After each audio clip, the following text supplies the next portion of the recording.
எலுமிச்சை ஊறுகாய்க்கு எலுமிச்சங்காய் வெட்டிகிட்டு இருக்காங்கங்க. எலுமிச்சங்காய்க்கு உப்பு போட்டுக்கலாமா? உப்பு போட்டு நல்லா ஒரு 15 நாளைக்கு ஊறணும். உப்பு போட்டு வச்சாச்சுன்னா இது 2 நாளைக்கு ஒரு தடவை வெயிலில் வைக்கணும். அப்போ தான் நல்லா எலுமிச்சை ஊறுகாய்னா வெட்டி போட்டு 1 வாரம் ஆயிடுச்சு. இப்போ மிளகாத்தூள் வீட்டில் அரைச்சி போட்டுக்கலாம். இது வீட்டில் அரைச்ச மிளகாத்தூள்னா மிளகா காய வச்சு நல்லா காரமாக இருக்கும்.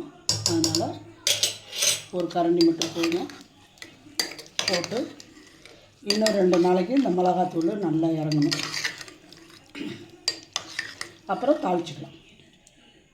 எலுமிச்சை ஊறுகாங்க மிளகாத்தூள் போட்டு 4 நாள் ஆயிடுச்சு. நல்லா எலுமிச்சங்காய் ஊறி இருக்கு பாருங்கள். இன்றைக்கி ஊறுகாயை தாளிச்சிக்கலாம். ஊறுகாய் தாளிக்கங்க. நல்லெண்ணெய் விட்டுக்கலாம்.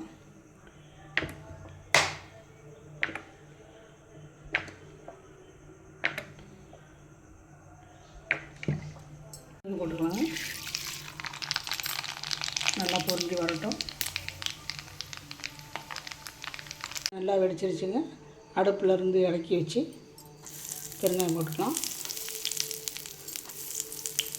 ஆனால் இது எண்ணெய் நல்லா ஆறினோன்னு தான் ஊறுகாயில் சேர்க்கணும்.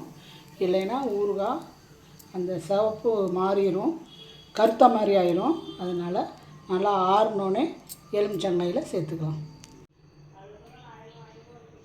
கடுகு வெந்தயம் வறுத்து இடித்து வச்சோன்னா அதையும் சேர்த்துக்கலாம். எண்ணெயிலே தாளிச்ச எண்ணெய் ஆறிடுச்சுங்க, சேர்த்துக்கலாம். அதுங்க ஊறுகாய் கலர் மாறான ஆற விட்டு எண்ணெய் ஊற்றவும் ஊறுகாய் கலர் மாறி பாருங்கள். நல்லா எப்படி இருக்குது பாருங்கள்.